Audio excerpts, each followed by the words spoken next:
Hello, everybody, and welcome back to Countdown to Infinity. This is episode 8, where today we will be talking about Thor, the Dark World. But first, introductions. I'm James, and he's... Matt. Hi, Matt. How are you? I'm good. How about yourself? I'm pretty good.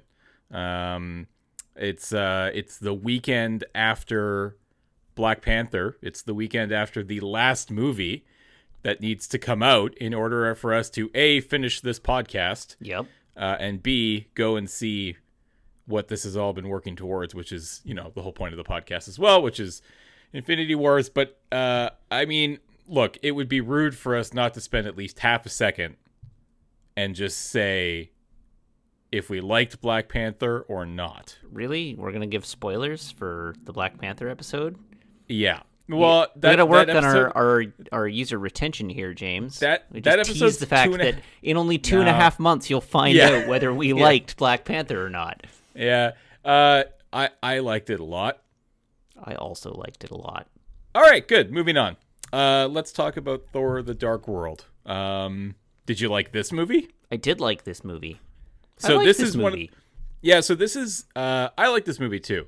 I think we talked last week about Iron Man 3 possibly being one of the more polarizing of the Marvel movies. I don't think this is a polarizing movie. I think, generally speaking, this is looked at as one of the weaker films. Yes. It's looked at as one of the more forgettable films. Yes, I would say that this one is not so much polarizing as just generally regarded as bad. Yeah, and I don't even necessarily think... Well, I don't know. I don't think any of these movies are bad. I think that obviously there are some that are not as good as others. And that's probably going to be my, wrap up final thoughts on this movie. Spoilers for the end of this episode. Thor Ragnarok, better than some, not as good as others. Not as good as, well, yeah. So, I liked this movie when it came out.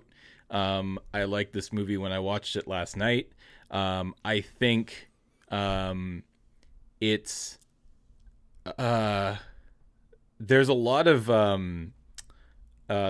world building. There's a lot of setting things up for the future in this one, which is I think kind of why maybe people didn't like it as much. Maybe except that like my comment on this was going to be that you could remove this movie from the MCU and basically lose nothing.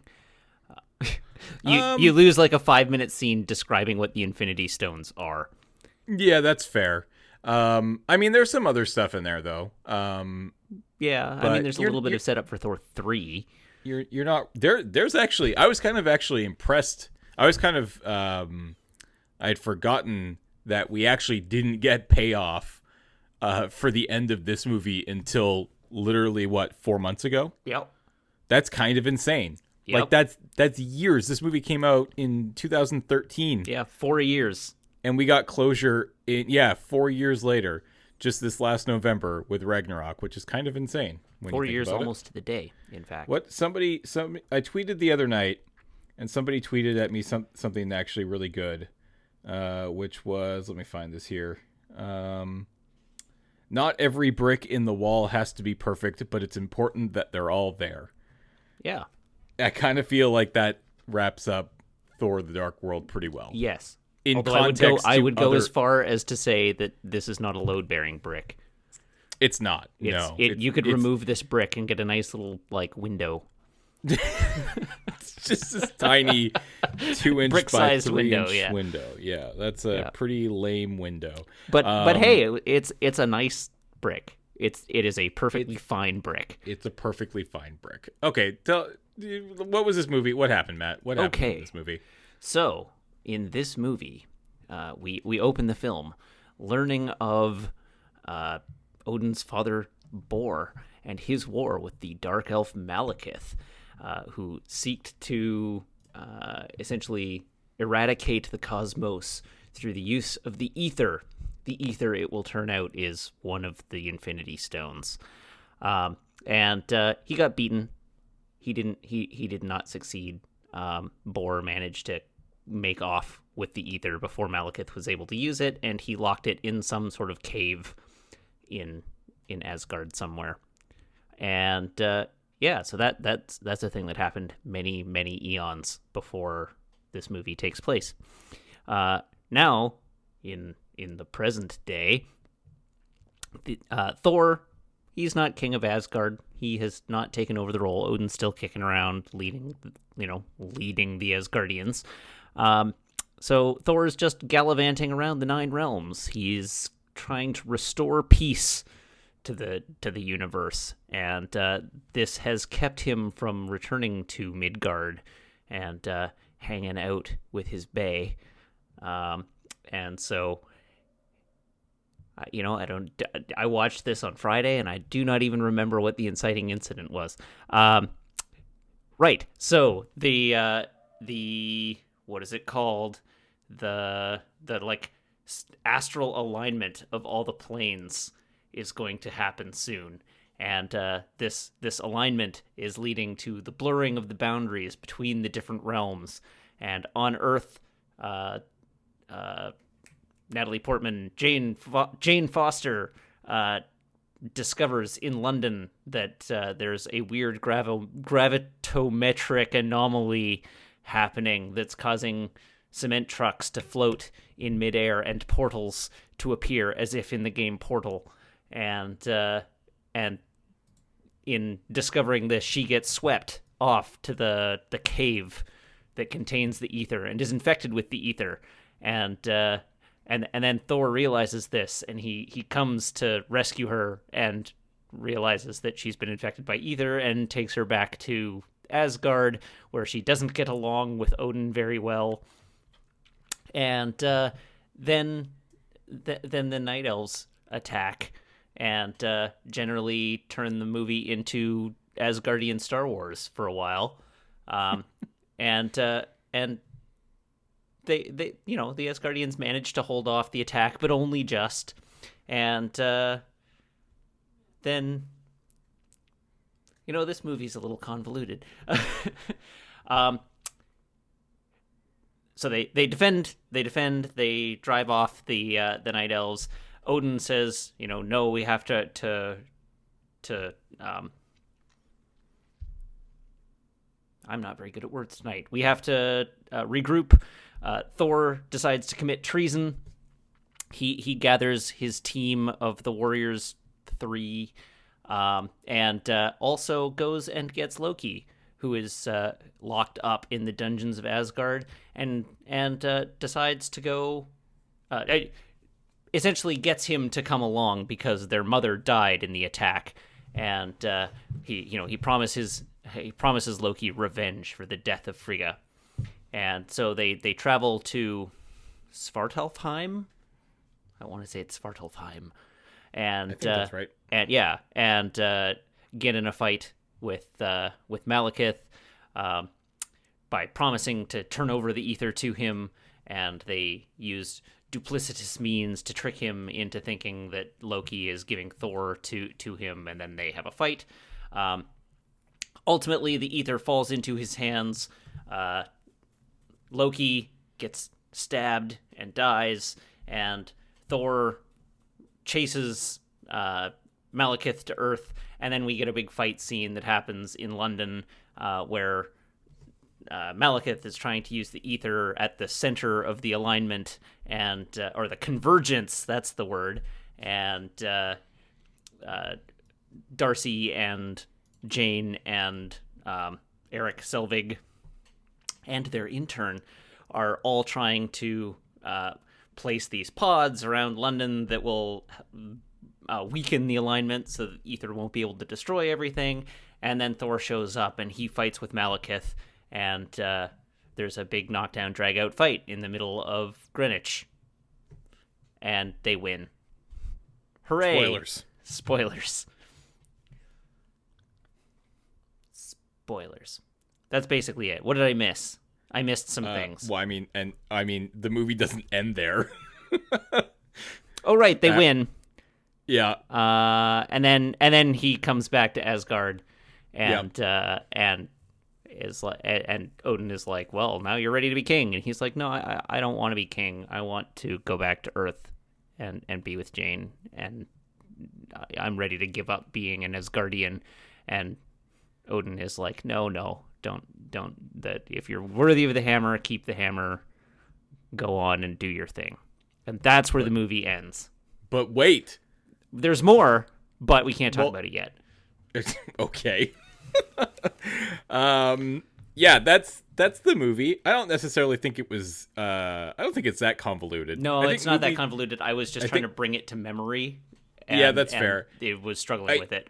Here's where I think movies I think when you have a big showdown with the big baddie in the second act, it sometimes kind of throws you off. Because you get to that point and you're like, wait, isn't this the wait, no, this isn't the end of the movie. There's still more going on, isn't there? Mm-hmm. And that's very clearly what happened here. So one thing that I absolutely loved about this movie and how it started is he tells the story of Bor and they get through all of that. But we don't actually see Thor first in this movie. We see Loki first, which I really like. I really like that touch. I really like the fact that because this as well as Iron Man 3 and basically Captain America Winter Soldier, I'm not actually entirely sure of the timeline, like how those three movies fit together, because it's easy to say everything happens chronologically, because that's how movies work, but that's not actually how these movies work, because all three of those movies act as more or less of a direct sequel to the Avengers. Yes. Right? Here's what happens in Tony Stark's universe once the Avengers is done. Here's what happens in Thor's universe. And to arguably more importantly, here's what happens in Loki's universe once the Avengers is done. And then next week, we'll obviously talk about what happens in Captain America's universe. But this movie honestly could have just been called Loki: The Dark World. Because I would argue his role here was far more important. Yes, his story in this is definitely bigger.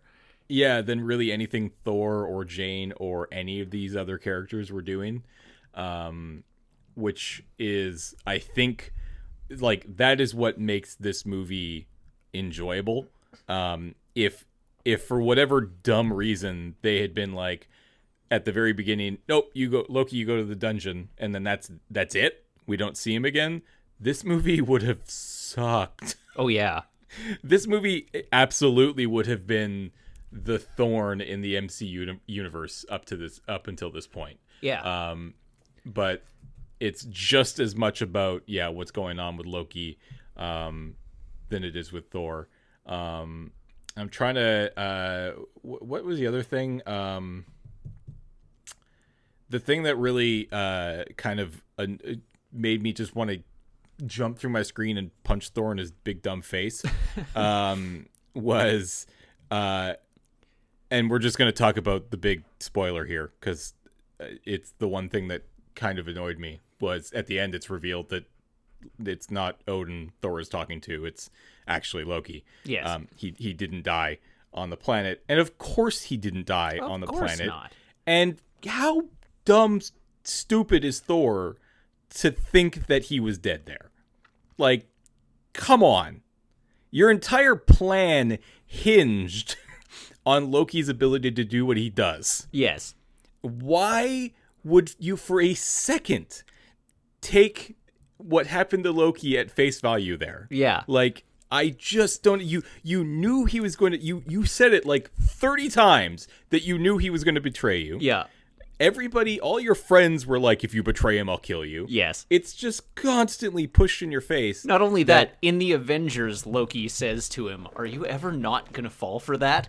Yeah. And he does it again immediately after the Avengers. Yeah, it's just, it was the one really frustrating, like, major, like, actual, like, I don't actually have a whole lot of nitpicks with this film, surprisingly, because I honestly just didn't find much to nitpick on. But this is this might actually be the first time in this series so far that I've had a legitimate problem with a very major plot point.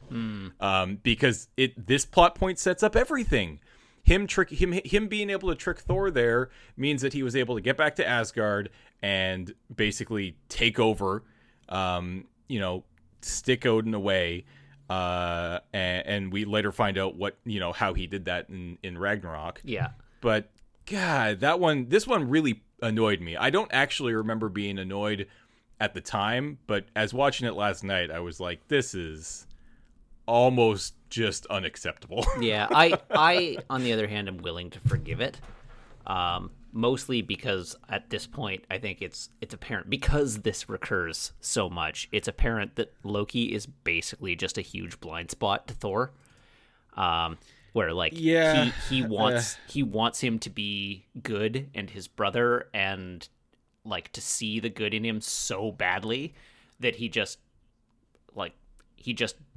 never thinks to mistrust him. Even when he's in a place where he thinks to mistrust him, he still doesn't mistrust him enough. Yeah, and it's a character flaw for sure, but it's so consistent between all the movies that it's a believable character flaw.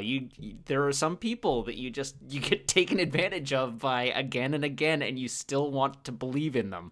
And Loki gets a redemption arc in this movie up to that point, right? Yes. And so it at the time when he dies, it's played in such a way that you're like, oh man, he redeemed himself and did the noble sacrifice, and it's believable. And in the moment, I am willing to go with Thor on that journey of oh, you've redeemed yourself and you've sacrificed yourself to save the 9 realms, and there was good in you after all, and I believe it.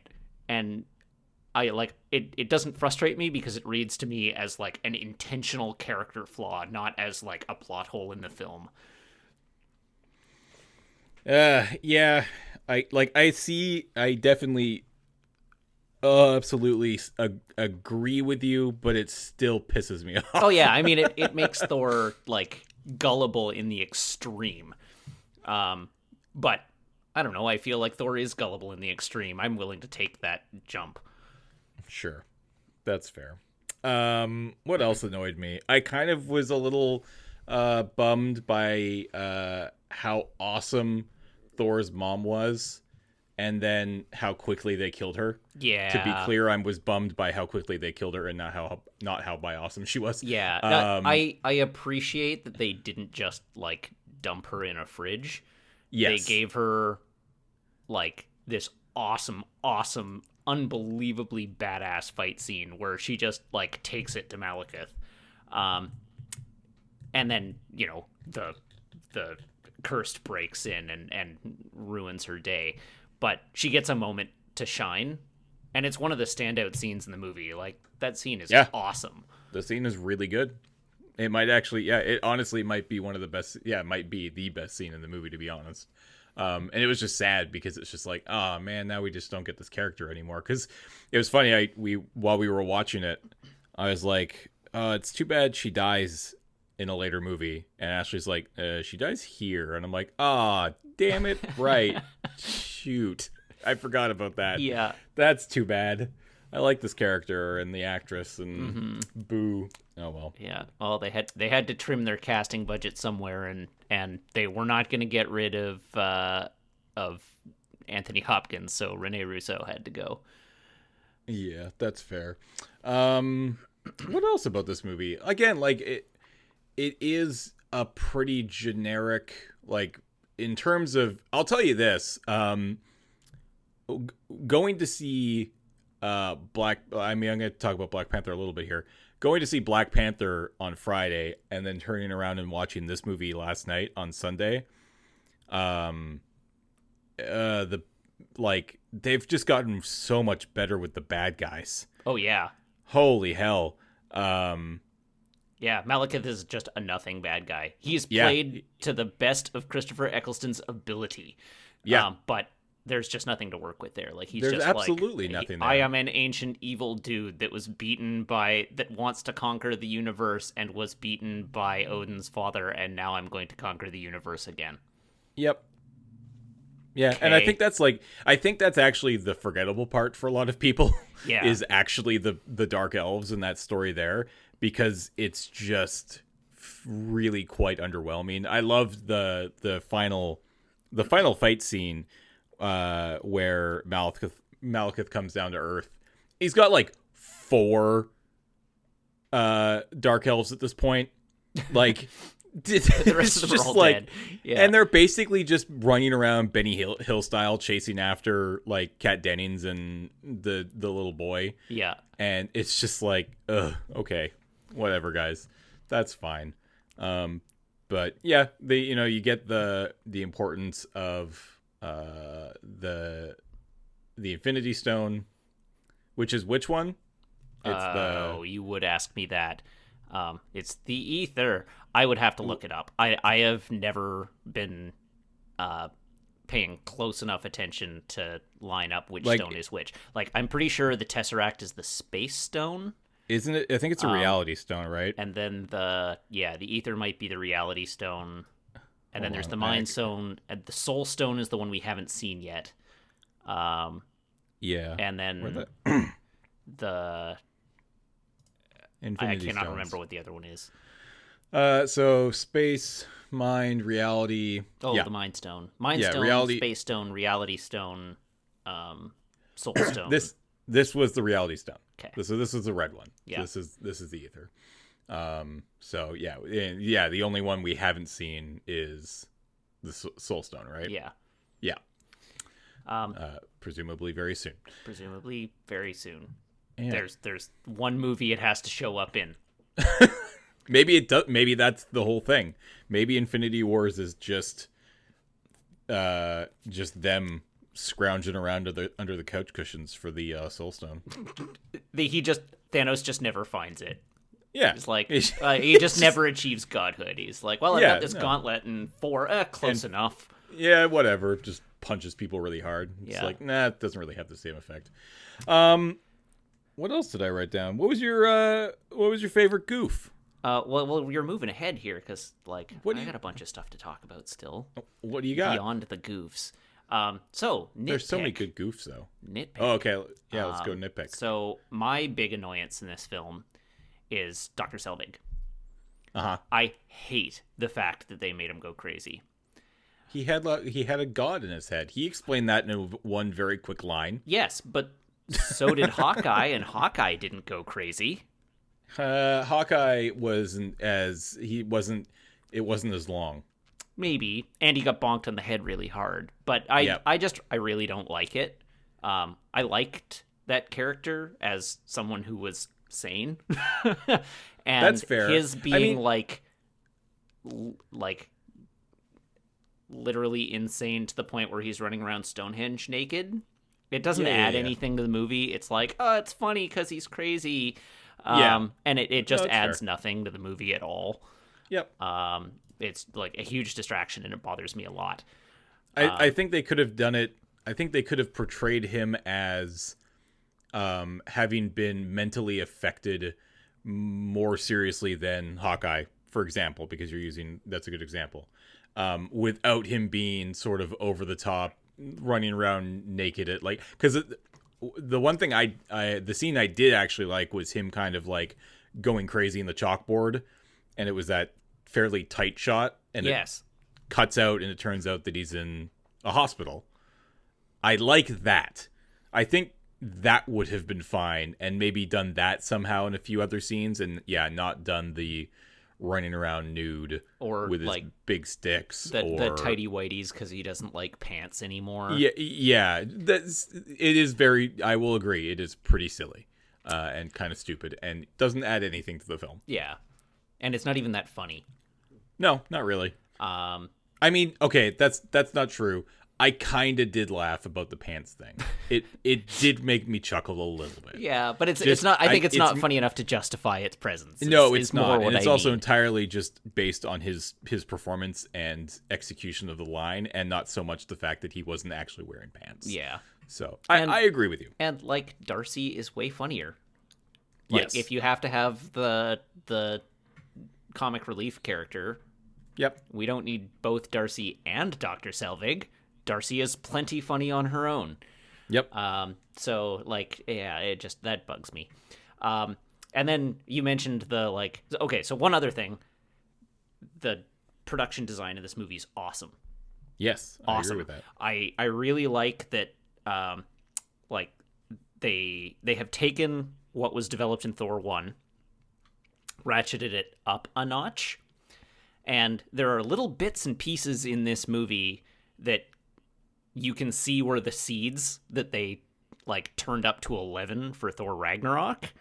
Like the mask design and things like that are awesome. Like there's one in particular that, like, that looks like it would be right at home in Thor Ragnarok. The big rock monster that he fights in the beginning is I can only assume of the same like alien race as Taika Waititi's character from Thor Ragnarok, who is also a rock monster, which I'm sure in the comics has a name. I don't know it off the top of my head. But the dark elves, like the generic Mook dark elves, they're so cool looking. They are very cool looking. Oh my god, they're rad. And the whole like second act, like the Battle of Asgard and the ship design and the Asgardians having like Gatling gun laser cannons on their war boats that fly through the sky is sweet as hell. Like that whole sequence is with like the anti-aircraft cannons going off, and it is simultaneously like fantasy warfare and sci-fi warfare, and like it feels like something out of Star Wars if Star Wars was a movie about Vikings. It's sweet. I love that whole sequence is awesome. It it's over the top and it's probably over long, but it looks so friggin' cool. I really like the bit with,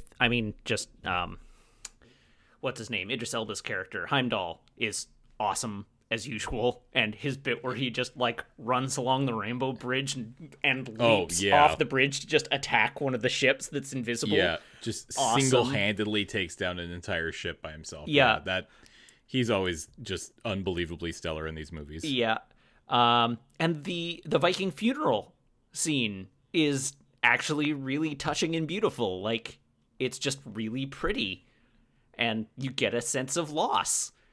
And it's still like fantasy Vikings, and feel like the design on it is amazing, and the taking the moment to breathe at that point in the movie feels really conducive to the flow of the film. Like, I like that it doesn't just roll straight into the next action scene. It's like, we actually just suffered a huge attack, and we need to take some time to recognize that. Yeah. Like, that's a great sequence. And then, like, one other thing, the final battle is over the top, but, or not the final battle, but the Greenwich battle, again, probably over long, a little over the top, but I really like the creative aspect of the convergence happening with it, where, like, they've got the interdimensional portals, and, like, they're Thor and Malekith are fighting, and then they end up popping through a portal into like Svartalfheim, and then he throws the hammer, or no, he calls the hammer, and the hammer just like shoots off of Earth, and then they pop back through a portal, and the hammer like does a U-turn in space and starts coming back to Earth. Like that's really like, there's a lot that's really fun in that scene. Like, they clearly were like, all right, we need to make sure that we have continuity of action between potentially 9 different realms. Let's have some fun with this. And I like that quite a lot too. Like, this is not the best Marvel movie, but there's a lot in it to like. So that's fair. like just the stuff I all wanted to touch on. That's fair. That's some good stuff. I'm really annoyed because I actually wrote down a few things, and now that my notes appear to be gone. And I did actually have one other thing that I want to talk about, but I don't remember what it is now. Well, we can come back to it. Yep, if I remember, I will pop back to it. Let's talk about the goofs now. Okay. Everybody likes goofs. Mostly a lot of dialogue-based goofs in this one. Yes. I felt less visual goofs, except for the previously mentioned Mjolnir doing a U-turn in space.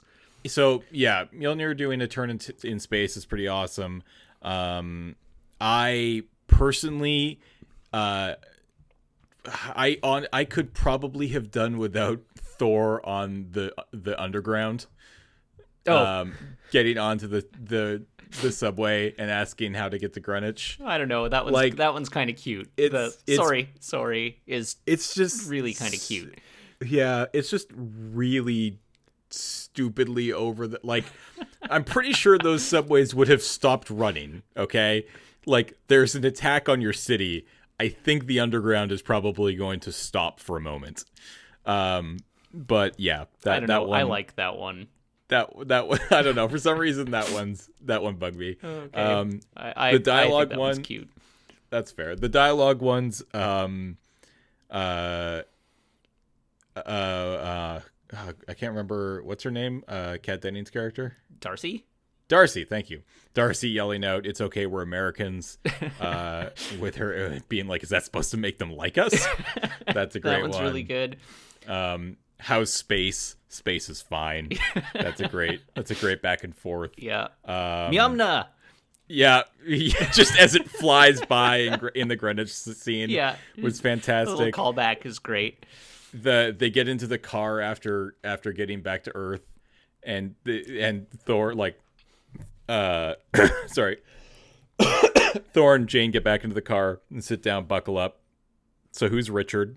And then just which is that one's really fantastic. Yeah. And I think probably, I mean I think the obvious choice, the biggest, the most memorable goof, so to speak, is Loki turning into Captain America. Loki turning into Captain America is great. Yeah, not my favorite one in the movie. No, I don't think it's I don't think it's I don't think it's even the best one in the movie, but I think it's one that a lot of people remember. Yep. That one's real good. That one is really good. And that was one of those things that, like, as far as I remember, they were able to keep that secret. Yeah. Which I mean, it was like a 3-second gag, so it's pretty easy to be like, he's on set for whatever reason. Yeah, he just came on to visit. Yeah, and keep that one under wraps. But I remember, I honestly remember the theater like losing their shit. Yeah, me too. When he came on screen, because that was really good. Those are all the goofs that I had written down. So I can't remember. Were there some other ones? One of my favorites is Thor and Malekith falling out of the sky, landing on top of the building, and like screeching down the glass along the side as like all the workers inside are looking as they're before falling off. That's just a good one. That one is probably my favorite. Just because I am a sucker for that kind of gag. Man, what else? Oh, that building is informally known as the Gherkin. The Gherkin, and it is actually 30 Saint Mary Axe. All right then. Interesting. Cool. That's a really good gag. I'm working.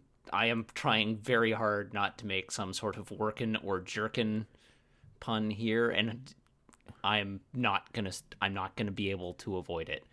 I have now done it by referencing the fact that I was trying to avoid doing it. What else? Oh, were those the car keys? Yeah. And the look on his face. Oh, man. That one's a good one. They get back and the car is just like smashed out and spray painted on. I didn't really understand. I guess they were just in a bad part of town, if that's what they were. I didn't quite, because I noticed that too, and I was like, why is that there? Like, I don't really understand why they need to just show the car beat up and smashed. Yeah, I It didn't. It again didn't. assume Didn't. like they'd been away from it long enough, and it was parked in a bad part of town. I mean, that's the Abandoned. thing is that it's really hard to follow the timeline on this one. Like, I don't know from start to finish how long this movie took. Like, was it a couple days? Was it several weeks? I couldn't really tell, which can generally bug me a little bit about Yeah. movies like this. Yeah, I agree with that. The timeline is but not super clear. it doesn't need to be. Like, that's not something that I'm certainly going to hold against it, but just something I thought about. And then there was one other thing I was going to comment on. Oh, the rain. The rain is the rain. The is really rain like, and then like not falling on them, but it like raining all around them, and then Jane walks off, and the rain, like the hole in the rain, follows her and leaves Darcy soaking wet. Yeah, of course. Yeah, that's a good one. Yep. All right. Goofs. I don't know. Do you have much more to say about this one? Like, I kind of felt like this one was going to be on the shorter side, podcast wise. I honestly just, there is not a whole lot to talk about. Yeah. Not a lot to dig into in this one. Pretty straightforward. It is what it is. I mean, again, like it does set up some stuff in the future that pays off pretty remarkably well, in my opinion. Yep. And with all of that knowledge in my head now, I think I enjoyed this movie more because of it. Yeah, that's reasonable. Like, I think because I know where this movie was leading now, I think it's probably a more enjoyable film. So if you're listening to this and you haven't seen this movie since theaters, and you're like, I could probably skip watching this one this week, like, it's not a big deal. I would still say go back and watch this one, especially if you are all caught up on the MCU, because there's a lot of stuff that they set up in this movie that got paid off in the Avengers or in Age of Ultron, certainly in Thor Ragnarok, and I would highly recommend it. But where do you rank it? So I've been struggling with this one for the past few days. Do you have the rankings in front of you? No, I have them in my head though. Or I have my rankings in my head, so, which means I have yours. So it goes for both of us, Avengers at the top, Iron Man, then Iron Man, then it goes. Then I'm for me, Thor, then Captain America. No, you're that's Thor. Right. You go Thor, Iron Man 3, Captain America, and I go Captain America, Iron Man 3, Thor. That's right. And then we go down to Iron Man 2, and then the Incredible Hulk. Right. So that's the current ranking. Okay, so straight up, not as good as Thor. Oh God, no, not even close. When I watched it, I was like, I think I am enjoying this more than I enjoyed Iron Man 3. But I don't know that I feel justified putting it above Iron Man 3. So this is an interesting point that we haven't really discussed. Is it's very hard to watch these movies now and rank them in a vacuum, right? Yeah. It's really hard to rank these movies in a vacuum. I think it's actually harder to rank them against every movie that's come before them and ignore the movies that are about to come with that knowledge that's in our head. Because as I just said, I like this movie more knowing what it led to. But if I didn't know what it led to, I think I probably wouldn't have liked it as much. And therefore probably would have ranked it lower on my current list.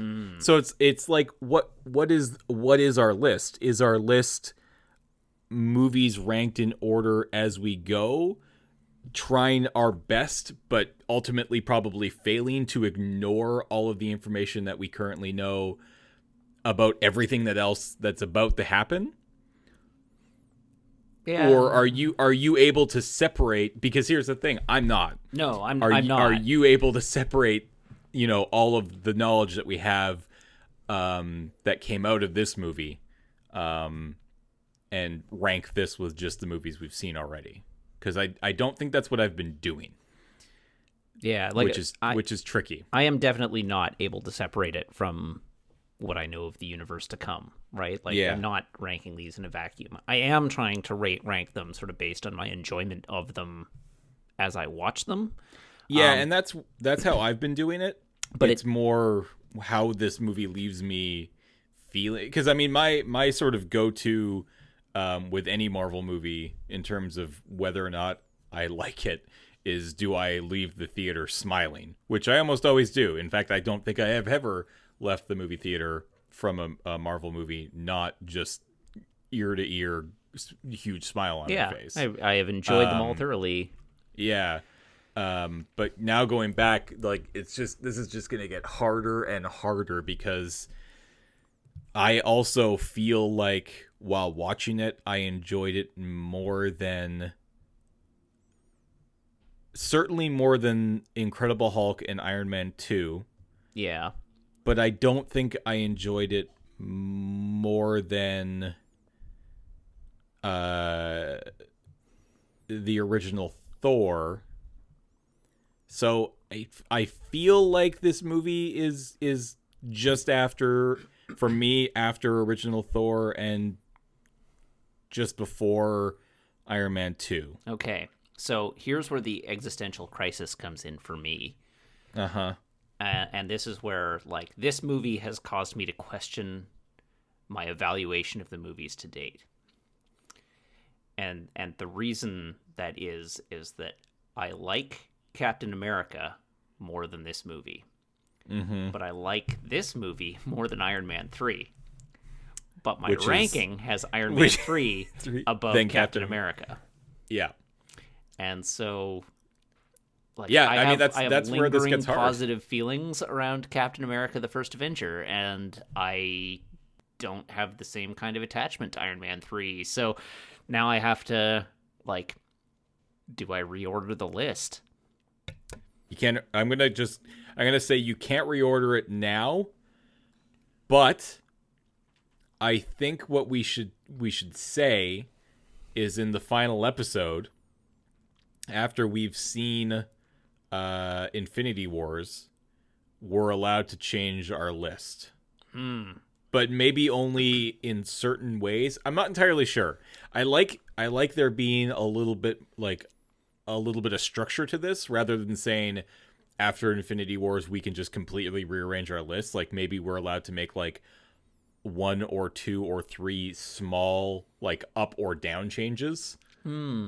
I don't know. This is something we should talk about. I like the idea of having two lists at the end of... I'm also legitimately... Ooh, I like that idea too. This is our ranking, watching through, and then doing a complete reevaluation. Complete reevaluation. I like that.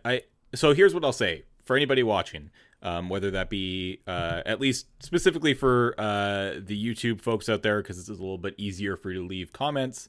If you are a listener of the podcast, maybe hit us up on Twitter. And we'll give that information at the end of the show. What do you think about the idea of us continuing to rank these movies as best we can without moving anything around up until Infinity Wars, and then post Infinity War, we can look at that list and say, okay, with all of that behind us now, where do all these movies rank? I think that's a good idea. I like that idea. Okay, and you and I can talk about it some more. Listeners, give us your suggestions, because I'd love to hear them. But yeah. Okay, with that in mind, you've made my decision easier. Mm-hmm. This goes behind Captain America for me, which means Iron Man 3 and Captain America both surpass it. So yeah. So you put above it in the same Iron Man 2, but behind Captain America: The First Avenger. So we are still doing the same. So we put it in the exact same spot. Really? Yeah. All right. Except, yeah. because you have Thor and Captain America switched from what I have. Yeah. Right? That's Because right. I go Thor, Iron Man 3. No, I go Iron Man 3, Thor, then this. And you go Iron Man, Captain America, then this, right? Except that we both put Iron Man. So I go Thor, Iron Man 3, Captain America, Thor, Yes. Thor, Thor 3, Thor Dark World. Thor 2. Yes. Yeah. Yeah. Yeah. So Okay. we are still in exactly the same positions, But with the Captain exception America and of Thor reversed. and Thor reversed. Okay. All right. Interesting. Yeah. It's not bad. It's not bad. Couple more months. We're getting there.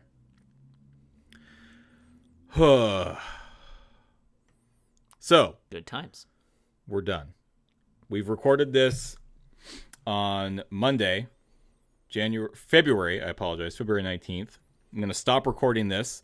We're going to go watch Captain America Winter Soldier Yeah. and then record tomorrow night. Is that what we're doing?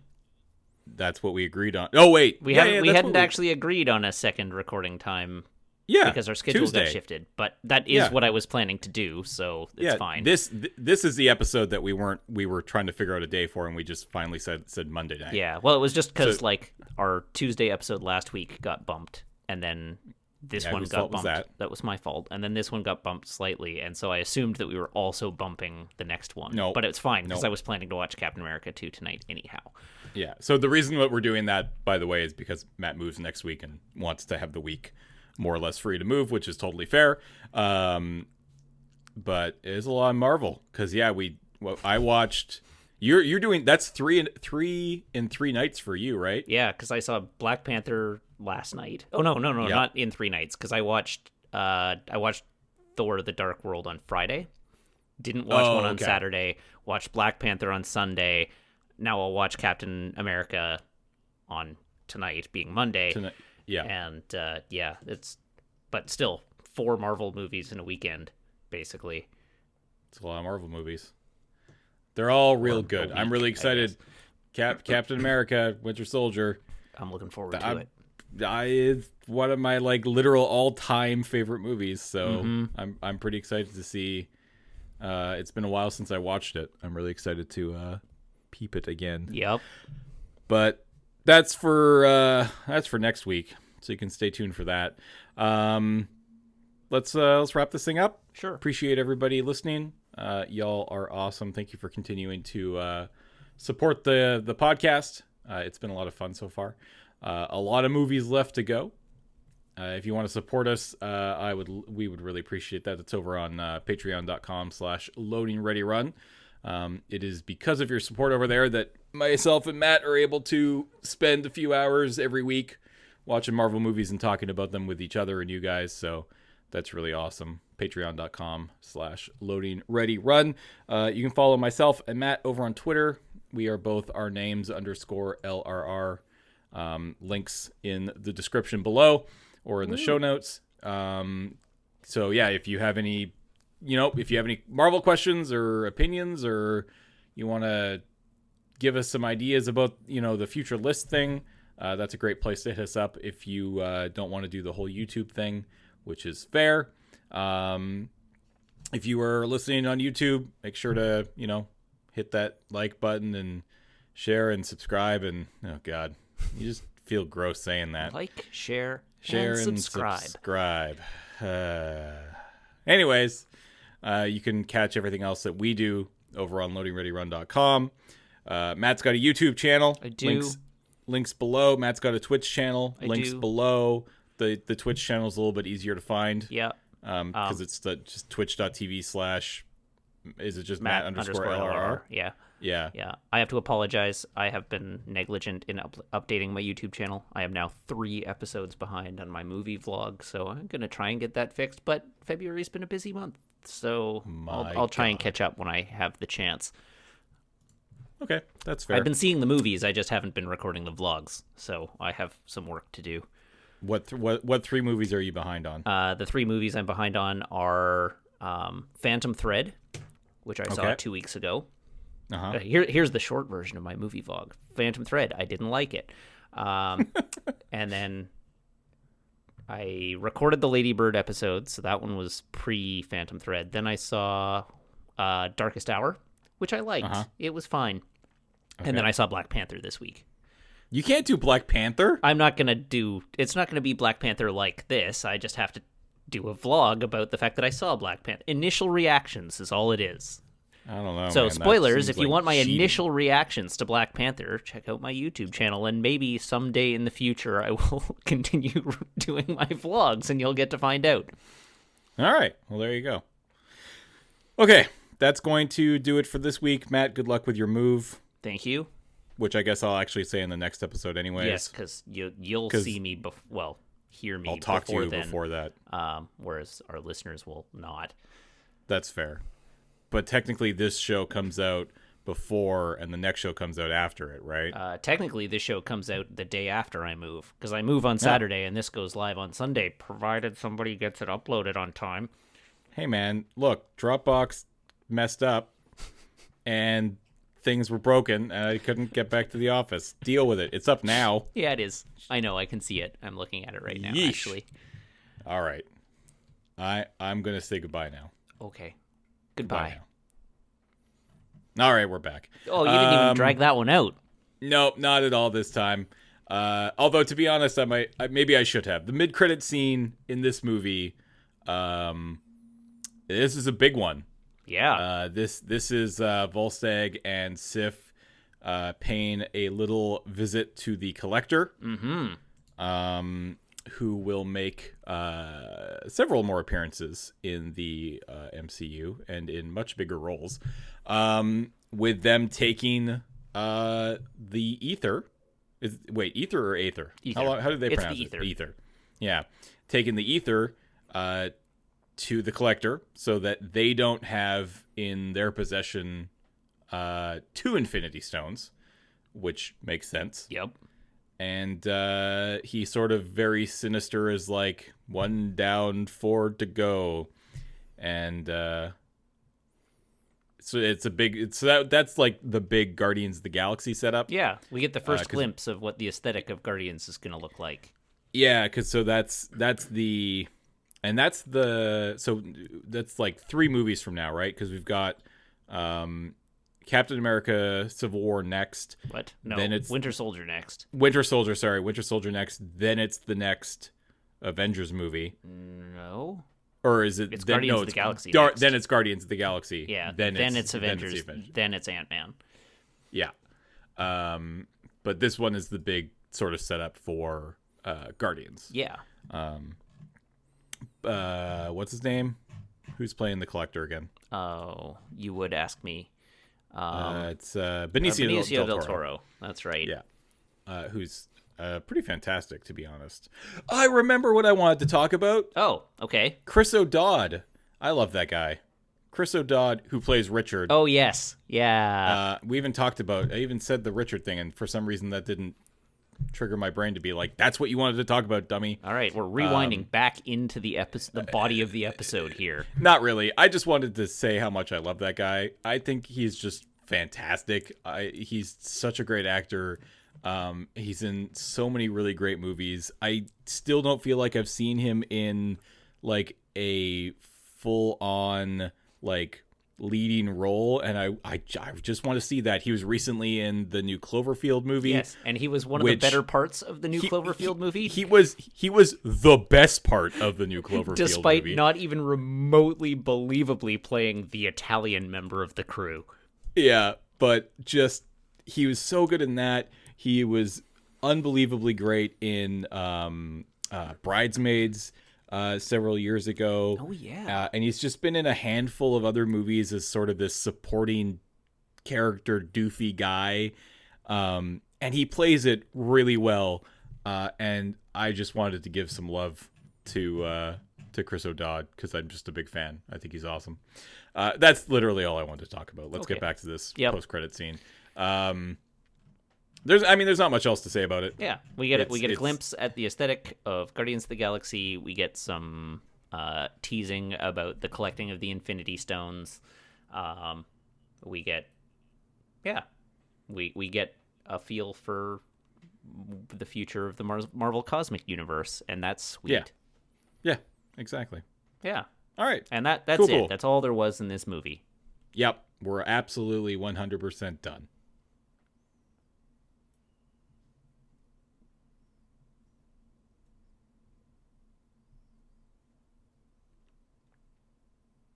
Three, two, one. All right, we're back. I thought I would throw in 3, 2, 1 there just for some even more comedy. There's a post-credit scene too. Yeah. That's really not much there. It's just Thor coming back to Earth and the frost monster running around chasing pigeons. It's basically 2 post-credit scenes, really, because it's like Thor comes back and makes out with Jane Foster. Cool. That's nice. I mean, that's fine. That is good to know that happened, because they do make a pretty big deal of the fact that she hadn't seen him at all since the events of the first movie. She knew that he was in New York. She knew that he's been around, but this was the first time that he's seen her. So it's nice to know that he didn't just abandon her again in this case, which was great. The frost monster bit was just a little bit of a silly goof, but I feel like there's some pretty serious implications about a giant freaking monster running around London. Chasing birds. He's fine. That scene is super cute. We assume that he'll be dealt with. Thor's on Earth. He'll deal with it. But like the frost monster is bouncing around chasing a flock of birds. It's super cute. He walks over a car. It's adorable. Yeah, it's pretty funny. But yeah. I like that scene just because the appearance of the frost monster during the Greenwich Village fight is like, you see it and you're like, oh, that's a cool set piece, and like it is not immediately apparent that that entire event is left unresolved. Yes. Until the end of the movie when you're like, oh yeah, there was a frost monster. Yeah. Awkward. But yeah, okay, you're right. I'll buy the Thor's back on Earth, he'll deal with it kind of thing. Yeah. I mean, the sad part of that is that the adorable frost monster is likely going to get Mjolnired through the back of the head like the first one did. But I don't know. Maybe he takes it back home. I think it's much more likely that he gets hammered to death. Oh man. I know. Okay, well, now it's sad. I like how you just took me on this sort of emotional roller coaster where I was like, this is messed up. Somebody needs to do something. Matt reassures me that Thor is going to do something. I feel better. But then he reassures me that Thor is going to kill it. I feel worse. See, here I thought the emotional journey you were going on was like, oh, somebody needs to deal with that frost monster. And then I made you feel for the frost monster.